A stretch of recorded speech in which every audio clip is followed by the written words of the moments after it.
Hi, this is Emma Burford here from Business Rocks, and today I'm absolutely thrilled to be sharing the space online with Lauren Riley. Lauren Riley is a successful practicing family solicitor, and many of you will recognise her from being on the Apprentice 2014. And today, Lauren's given up her Saturday. Hi there, Lauren. Hello, good morning. Thank you so much for joining us, because as I say, the best day for us fitted out was a Saturday. So she's going to be sharing lots of things about herself and her business, and we'll kick off with her sharing a little bit about her childhood and where she grew up, and a bit more about herself. Sure. So my childhood was, I suppose, fairly unremarkable. I'm an only child. I grew up, you can probably tell from my accent, in the northwest of England, a bit north of Manchester on the Fylde coast near Blackpool. Quite a sleepy seaside town, really. My mum and dad, divorced when I was fairly young, but I still had an excellent relationship with both of them. My father was kind of really sort of pushing me to the next level, I suppose. And my mum was a teacher, so academics were always quite high on the list of priorities, I suppose. And I went straight through in terms of academics. I had so went to primary school, high school, sixth form, then university, and it was only after that that my career and my interest started to be a bit more interesting, I suppose you'd say, than just if I went straight into a job. I did a bit of travelling, I did a business graduate scheme, and then I went back to the law, which actually gave me some really valuable life and work experience before I took my path as a solicitor. But yeah, I had my extended family don't live up north, actually, so I had to travel quite a lot to see them. But other than that, Fantastic. Now, I know, Lauren, for many of us, and there's many millennials watching the videos and, joining in, looking at the magazines, digital lifestyle. So, it's good to hear that you perhaps were not so sure about what you wanted to do at first, even with a great, teacher background helping you through all the different exams that we have to take. But so at what point did you think, I want to be a solicitor? Did you really kind of get that after you've been travelling? Is that what happened?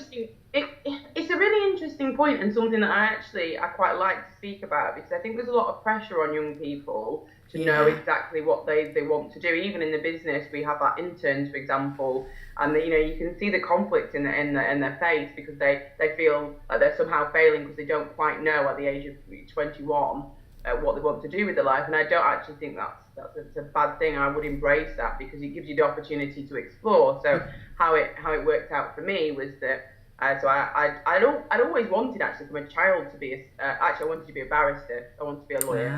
And then I went through to uni, and university taught me some actually quite negative messages. So it is quite hard to qualify as a solicitor, just because of the law of averages. There are not enough training contracts and newly qualified positions for the amount of people who want to be a lawyer. So that kind of was drummed into you over time. And even though I was always a really determined person, even really from a child, I suppose that must have got into my subconscious somehow. And that, I thought, oh, well, do I really want this? Because the chances are I'm going to pay upwards of £10,000 to sit my LPC, my legal practice course, and that's not guaranteeing me a position. I was really average background. That's a lot of money from where I come from. So Absolutely. It was a decision for me. And so I went off and I did some travelling, and I worked abroad, and then I came back, and I'd always been interested in business. So I did my business graduate scheme with an unrelated field with a car company, and I learned a valuable skill set. But afterwards, I'd spent nearly 3 years doing that, and I was kicking myself, because then I was like, well, I do want to be a lawyer. I'm going to go back to the law. And I'm like, look at all this time that I've wasted. I really berated myself about it. But actually, that was one of the most valuable things that I did, because I probably wouldn't have got a training contract had I not have had that wealth of business experience and commercial awareness. And certainly when I've set up my own company now, and particularly when you're a startup, you sit with so many different hats on. Now I have all those different skill sets to draw upon. So actually, it was the best thing I could have done. I just didn't realise it at the time. No, I think looking back through rose-tinted glasses now, we all look back and think, oh, if we hadn't done this, if we hadn't done that. But actually, it makes you become a round person, doesn't it? You get a lot more life skills, a lot more confidence, which I think for many of us is something that is hard to gain. You're just not always born with confidence. Were you quite confident, do you think, as a child? You come across on TV as confident, but is that really you? You know what? I think, and this is a completely unrelated, and I have no statistics to back this up. But as a child, I was a dancer and an actress. I really enjoyed the theatre, the art. I loved all that. So I was on stage from quite a young age, and I think that gives you quite a good grounding, because I was kind of used to putting myself in uncomfortable situations. Even from an age of 3, I was on a stage dancing, and that's quite nerve-wracking. So I think everybody, I do public speaking now, and I still suffer from nerves, but I think that gave me a better than average start in terms of confidence. Yes, I'm sure it did. So what do you think, as through your career so far, have you had to give up something, had to sacrifice something to get where you are today, Lauren? Absolutely. If you could introduce me to a startup business owner that said no to that answer, then I would suggest they're not doing it right. Well, though they are, though they've learned some secret that nobody else has managed to find. Yeah. Yeah, when I was a lawyer, I still had to work really hard. When I went to university, I still had to work 20 hours a week to help with the financing of that. So that wasn't even easy of itself to qualify as a lawyer. And when I did that, I was, really proud of myself, and as anybody that's attained their initial goals should be. But then when it comes to starting a business, it's just a whole different level. Like now, when I look back at employment, and this is no slight at anybody that is employed, but I was living the dream, and I just didn't realise it. Obviously stability of income, almost set hours. And when you start your own company, it's just completely different. So yeah, of course. I work always 6, sometimes 7 days a week. I don't get to spend the amount of quality time with my family and friends that I ought to. Just 3 weeks ago, actually, I was meant to be in South Africa for a friend's wedding, and my boyfriend and my friends all went to that. And about a month before, I just had to say, look, guys, I'm sorry, I have to pull out of this because the business just can't spare me. But that's a choice that I'm consciously making because the link app is so important to me. So I'm certainly not complaining, but so you will have to sacrifice. Yeah, that sounds like a big sacrifice, because at the end of the day, you love your business, don't you, Lauren? Like we all do. We want them to succeed. We want to put as much time into them as we can. And if we weren't doing that, we wouldn't probably have a business, or at least not a very successful one. So, but giving up family weddings and friends' weddings, that's a big sacrifice, isn't it, for sure? So I know you touched on this earlier. I'm just going to go back to the travelling aspect. You obviously did your travelling in your kind of like a gap year, or when you weren't in employment, but do you think that's something you might go back to again at a later date, do you think? Or well, actually, I've done 3 sets, if that's the right word, of travelling. So yeah. Different, 3.5, I'd say. So I went across 28 states in America. So then I've done the Southeast Asia, and then I did a bit of more Southeast Asia and around Australia. And I did that in different times. So I did it between finishing my LPC and starting my training contract, and I actually managed to do one of them whilst in employment. So I managed to get kind of a sabbatical, if you will, or an extended annual leave break and do a month there. But would I do it again? Absolutely. Given the chance. Very much so, and I suppose that depends on the future of the link app, and but it could be the technology company. It's one of those things. It will either be hugely successful or not. So either way, it's not the sort of business that you would spend 20 years building up, because that technology companies just don't work like that. So fingers crossed, if things go the way that they're looking to go, and we continue with our successful run, then maybe in 5 years' time I would be able to take a step back and be on a beach in Bali somewhere. Yeah, because obviously a lot of the younger set are doing the digital nomad journey and path. They're going around working abroad and working abroad, which is fantastic. And then for many of our readers who are older, my age, or older, they basically didn't do that. I did a lot of travelling, so we have similar journeys there. I did all the places you've been to probably, and a few more. So I did a lot of travelling, but I think it is something that a lot of people aspire to want to be able to do, whether it's working out of their laptop on a beach or just being able to say, right, I'm going to take a break for a few months and go off around the world. So that's really, that's great. Now I know we touched on you being an ex-apprentice. I don't want to go into that in too much detail, but I'm sure you can share a little bit about how you got to get onto The Apprentice, because a lot of people, that might be reading this, millennials, like you said, they might have been doing an intern, they've got an idea, they want to start up a business. How did you go about actually getting onto the show? Well, I had the idea for the link app out of practice. So my background, obviously, as we've alluded to, I am a lawyer, and I could see that there was a gap in the market. Just to briefly explain what the link app does, it's a communication tool between law firms and their own clients. So when I was witnessing how lawyers were treating clients and the lack of customer service and also the lack of productivity, and I knew that technology would answer that solution. So I had the idea, but I didn't have the finances or necessarily all of the experience that I needed to take that to market. So then I think I might have been on social media actually, because I am now, and I've always been quite a fan of Twitter. Mm-hmm. So I think I must have seen an advertisement for it, and I had just actually come back from travelling. It was interesting, and I think it's quite a depressing time to be in when you come back from having such a good time. And I saw the application, so I made that.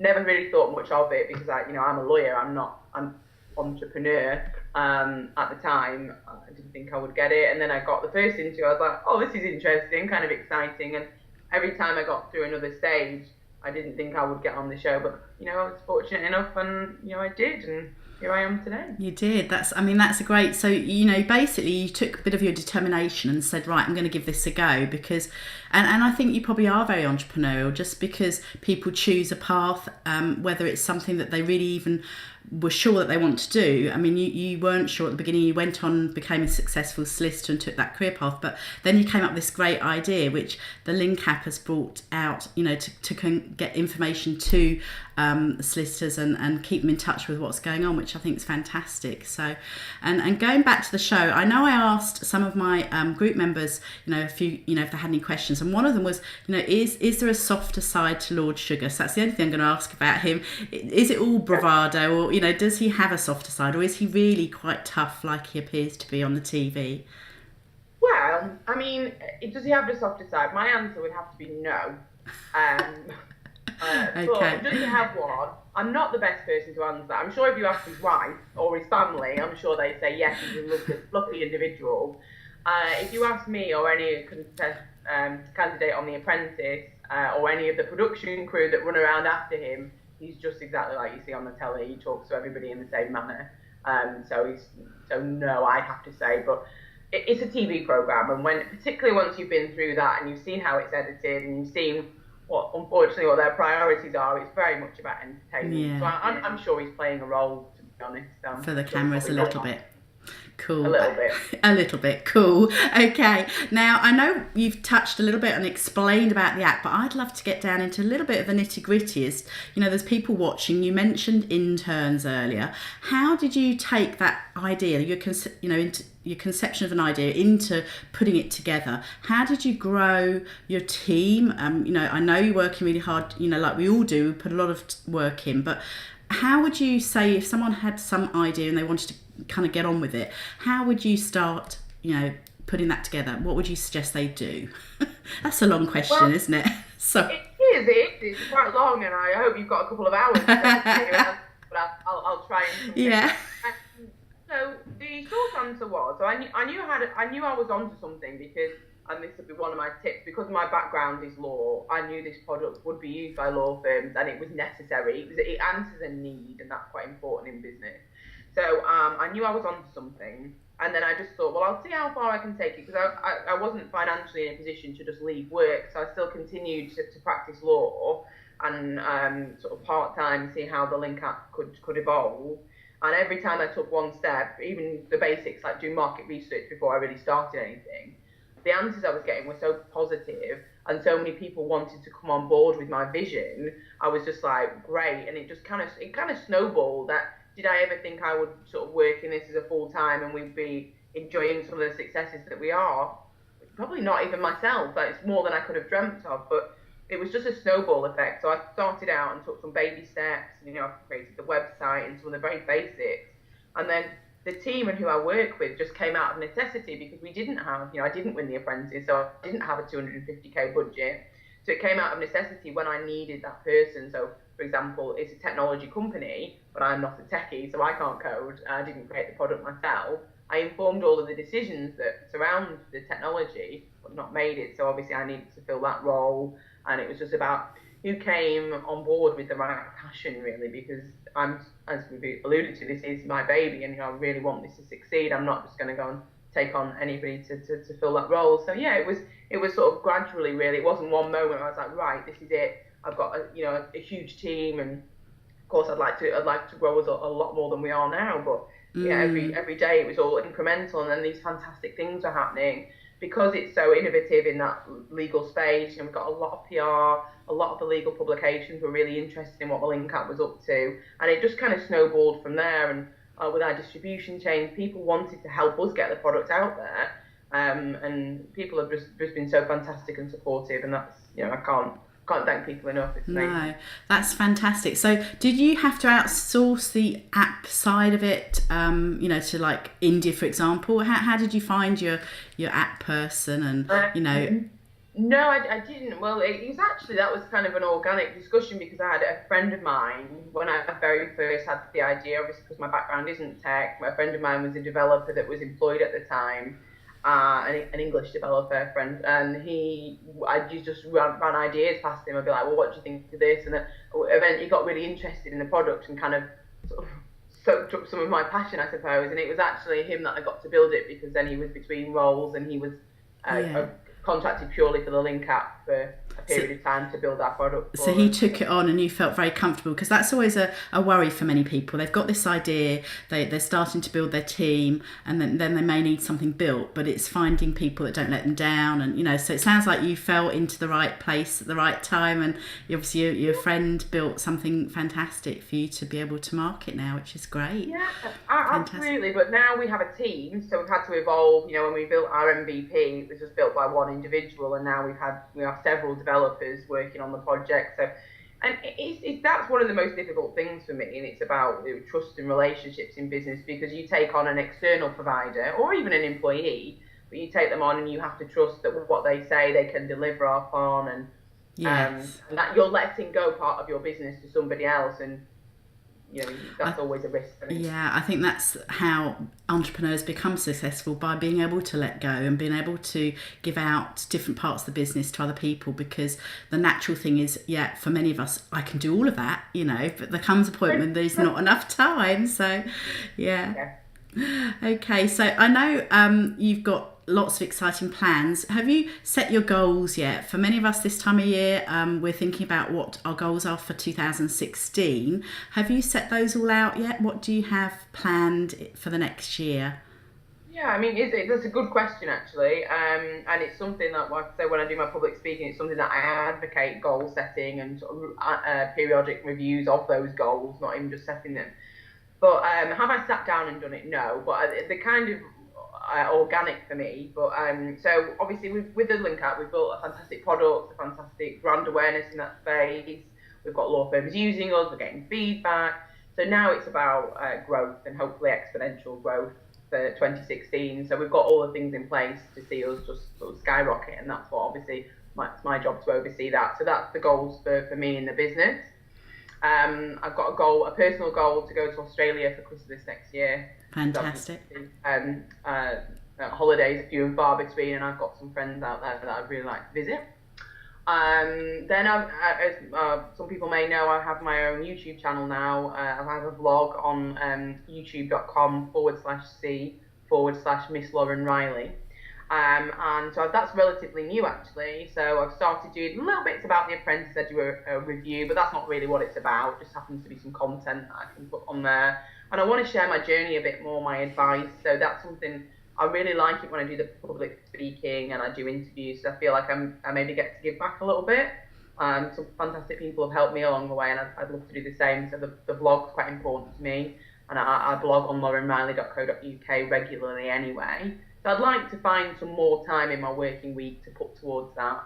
Yeah, I love the vlogging idea because I think it makes you much more a real person, and obviously for me, even hiding behind a digital magazine app, it's like you're a brand, you've got different things going on, but people don't get to know you. So I've actually been doing a bit on Blab this last couple of weeks. So I think it's really good to be visible, and people definitely take that on. So I love what I have watched a couple, and they're great. I think it's brilliant. I think it's really, that's something will make you stand out more. So I love that idea, and I love the fact that you've got a goal, a personal goal as well, which is so important for us because we do get stuck down with the goals of our businesses, and it's really important to actually have personal goals to reward ourselves for working so hard and doing our 7-day weeks plus, which we often do. So I think that's great as well.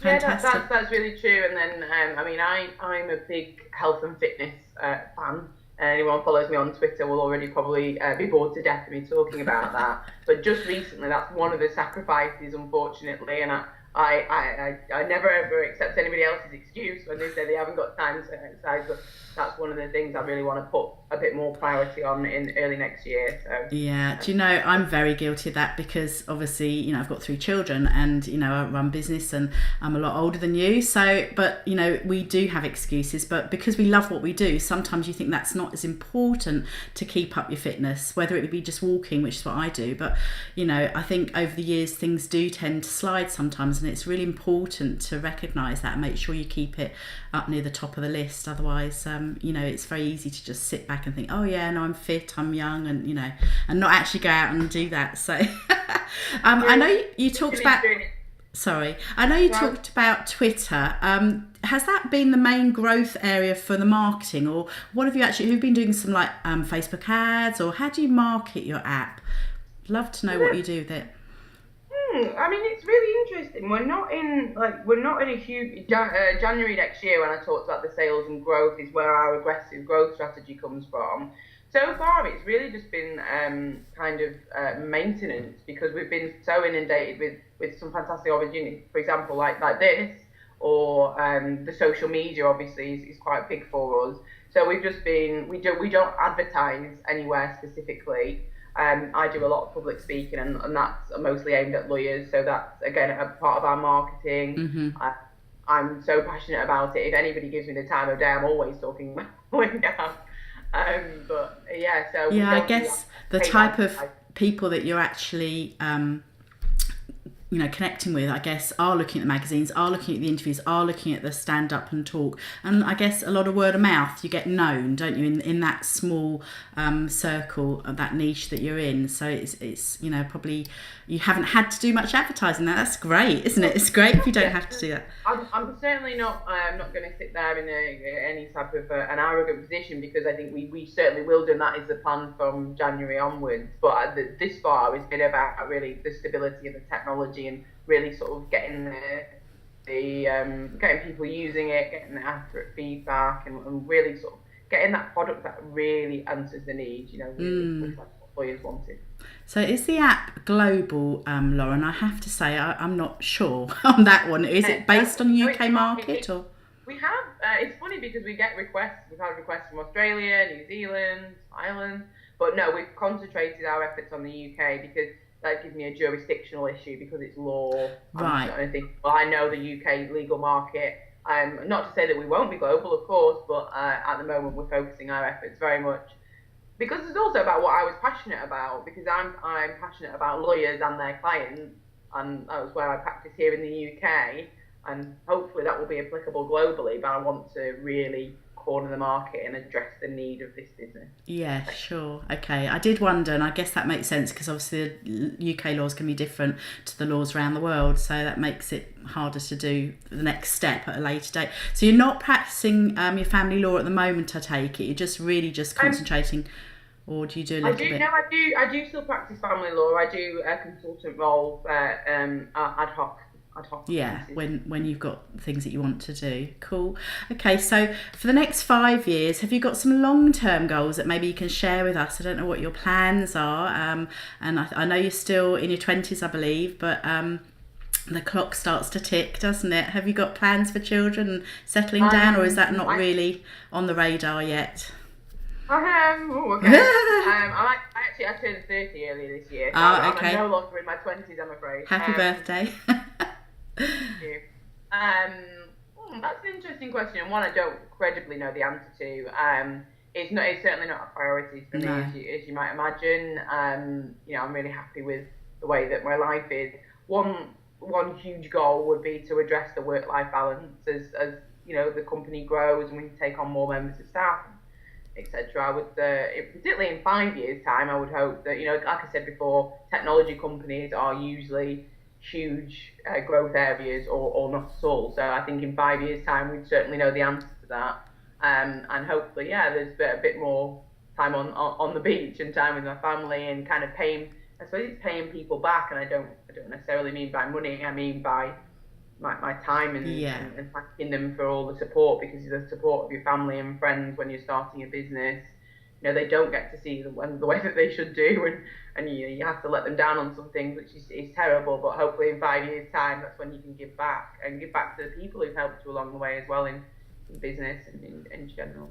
Yeah, no, I'd agree. It is the time that you give up that is something that we really need to kind of consider at times as well, because we there are certain friends I know I've kind of moved on from because they weren't interested in what I was doing, or but your true friends and your true family stick by you always. So it is good to be able to really get some quality time with them, isn't it? And spend some proper time with them, not always feeling you've got to rush off and do something else.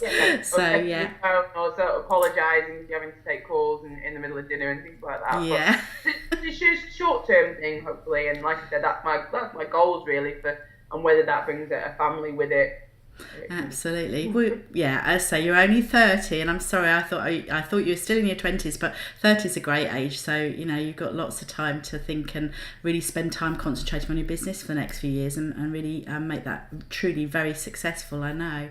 So I asked you prior to the interview if you could share 3 tips with us. I know we did touch briefly on one, but would you be able to share 3 takeaways that the people listening, reading, or listening or watching the video can actually go ahead and think, right, I could perhaps apply this in my business? Sure. I mean, I did a blog about this not too long ago, but I'll depart from one of them because I think it's about the sector that you aim at for me in terms of business success, and that's not to say if you didn't come from that sector you couldn't be successful, but you're giving yourself a hell of a job. So if you we're really talking to people who are right at the start thinking what they might want to do in business. So for me, one of the most valuable things that I've brought to the Link app is my knowledge and understanding of the legal sector, and that informs a lot of decisions. It informs the technology. Sometimes my developers will come back with a fantastic idea and it'll be great, and they'll be like, wow, that's amazing, take it out, because lawyers won't practically help them, or they won't maybe understand that it's too complex. So understanding your market, and that's for marketing, social media, for when you're talking to clients, for sales, for all of it. If you come from that background, that will really help. That'd be number 1. Number 2, I'd label it as self-belief, but you can package it up as a lot of things: determination, will to succeed. But it's going to be hard. I think we've quite frankly talked when we've been doing this interview about the sacrifices you make, etc. And all of which are worth it, by the way. I wouldn't change a minute of what I do, but you need to have that self-belief. You need to back it up with a good plan, because everything takes longer than you hoped it would, so in terms of finances and stuff. But it's no good to just have self-belief and nothing to go around it. But you really do have to, times are going to be hard, and you need that real grit and determination. That's the difference I witnessed, and not talking about myself necessarily, but between really great entrepreneurs and people who haven't quite made it. And it's that steel, I suppose you'd call it. So that's number 2, self-belief. And number 3, what would I say for number 3? I mean, we alluded to it before. I think goal setting. And goal setting comes in a few things. It's a physical writing down of goals and things that you want to achieve. And I would break those down into very small goals. So 100 followers on Twitter, you've not conquered the world, but it's still an achievement for the business, right through to the global aspirations of being a household name, for example. And I'd break those goals down and I would review them regularly. because I think that's really important, because then you get to celebrate some stuff as well, because I think we're quite harsh. We think, right, what does success look like? And that's going to be different to everybody. So success might be, just working for yourself and being able to pay the bills, or it might be being a multimillionaire. But if you don't have those defined goals, you maybe miss some of the successes that you have. So you can celebrate the little wins, and that's I think the same in life, whether I'm in the gym or I'm sat behind my desk at work. If you break the goals down to smaller chunks, you can just be a little bit prouder every day. So yeah, that would be my 3 tips. I love that last one. I think it is celebrating the wins, because we all work very hard, and particularly nowadays there's so much to do. There's all the different types of business marketing, all the different structures and the people you have to get involved, and just being able to celebrate those little tiny wins and say, actually, pat on the back, I've done really good, I've done really well, and be proud of what you're doing, because that's part of success. I think it isn't all about just having lots of zeros in the bank. You've got to recognise the whole picture. And I also love the self-belief one as well, because I think you do have to just have that almost tunnel vision that nothing's going to stop you. And it depends what you're putting together, but certainly for my business, it was something very new, like you were doing, very similar, because people hadn't heard of it. It was something different at the time, and you just have to have that vision of where it's going, that drives it forward. So I absolutely love that. So thank you so much, Lauren. Before we go, because I know we've been on call nearly half an hour or so now, and I really value your time, I'd love to make sure that people can connect with you, and because you're a great person to know, and I've been looking at your Twitter, and I know you're very active on there, and there are a lot of people in our audience who would be really interested in connecting with you further and finding out more about what you're doing with the vlogging and all of those kind of things. So how can people connect with you? Where are the best places for them to find you? Well, being ever helpful, I like to consider myself. I've put them all in one place. So my website is www.laurenriley.co.uk, and on the homepage of that, there's links to all my social media. But essentially, it's Miss Lauren Riley is my handle. So Twitter is @Miss Lauren Riley, Instagram @Miss Lauren Riley. You can follow the leads through from the website, and of course, the website has a bit more about the business. It has links to the Link App website. It has my link to my YouTube channel on the video page, and of course my blog, which I've been doing a blog for that on the Huffington Post. I've done that for just short of a year now, so there's quite a lot of content on there, and some of the press articles I've done, which if people were interested about some of the interview answers I've given, I sort of expand upon that in different articles. So yeah, laurenriley.co.uk is probably the best place to start. Thank you. I'd be delighted to connect with your audience, particularly. I presume the most of them are women in business, and that's exactly I'm hugely passionate about. Whenever I do any sort of media interviews or public speaking, I'm always a real champion of that. So congratulations to all those ladies out there doing it for themselves. Oh, thank you. Yeah, no, they will love to hear that, because there are a lot of people out there, and I think more so now as we've been given the chance to go online and be seen more easily if we want to be. So thank you so much, Lauren. I will make sure that your website and the details are in the show notes. Obviously, this interview will be going into the digital magazine next month for December 2015, and I just want to say thank you once again for having the time to spend with me and sharing all those great tips and things with our audience. So thank you so much, Lauren. So very welcome. Thank you. Have a great day. Bye-bye. Bye-bye.